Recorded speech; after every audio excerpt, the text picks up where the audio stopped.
Rabat Sacrum hija attività mifruxa fuq jumejn fejn il-pubbliku ser ikollu l-opportunità li jżur diversi postijiet uniċi u ta' interess ġewwa Rabat u japprezza wħud mill-aktar teżor imprezzabbli li ħallewlna missirijietna f'din il-lokalità.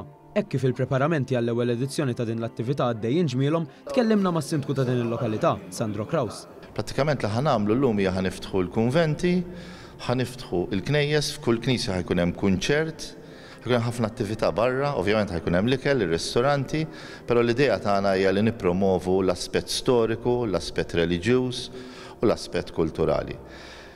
Irridu nfakru li mir-Rabat beda ir-reliġjon tagħna, l-Grotta ta' San Pawl, però ħafna wirt mill-isbaħ li kull organizzazzjoni reliġjuża ħad tkun qed torganizza b'mod b'saħħtu ħafna biex tesponi r-rikkezzi l għandna. Fost id-diversi rikkezzi fl-imqades rabtin jispikkaw numru ta' fidet li jinsabu għal-wirja l-ewwel darba ġewwa l-Knisja ta' Ġiesu. Jeremy De Bono, arkivista tal-Arċikonfraternità, spjegalna kif din il-kollezzjoni ta' fidet kienet ser tkun irkantata mill-Gvern Franċiż 225 sena ilu. Iżda l-poplu rabti ma seta' qatt inniżżel li dan il-patrimonju jinsteraq fi żmien il-ħakma.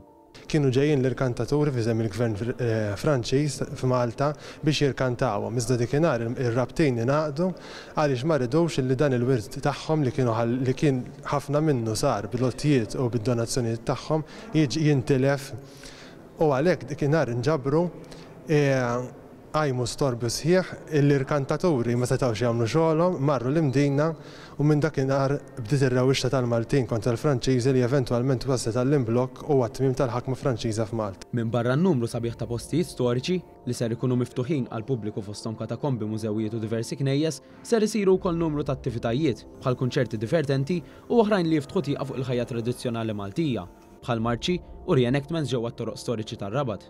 L-Arċiprit tal-Parroċċa tar-Rabat Dun Joseph Mizzi tkellem magħna dwar it-tħejjiet tal-parroċċa għal din l-attività li qed issir b'kollaborazzjoni ma' laqdiet tar-Raħal. Grazzi għal din l-inizjattiva fejn il-Kunsill Lokali flimkien ma' anka il-kleru tal-parroċċa tagħna kollu, l-kleru reliġjużi kollha flimkien qegħdin nagħtu is-sem tagħna flimkien biex din il-wirja tar-Rabat Sacrum, ir-Rabat Qaddis bil-katakombi tagħna dak kollu joffri Rabat ikunu esposti għall-pubbliku tagħna u jikber hekk iżjed l-għarfien storiku u kulturali ta' din il-parroċċa għażiża minn fejn beda il-Kristjaniżmu propju, hawnhekk beda l-Kristjaniżmu. Għawiex San Pawl għal 3 xhur u minn hawn bdiet il-fidi nisranija f'pajjiżna l tajjeb li dan aħna nisibu xuħ u anka ħanilok nadduħ il-ġenerazzjonijiet ta' wrajna.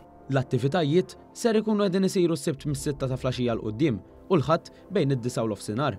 Dawk kollha li ser jattendu jistgħu jiksbu l-lista sħiħa ta' attivitajiet u postijiet miftuħa fuq il-paġna ta' Facebook kif ukoll jagħmlu użu mill-Park and Ride provdut.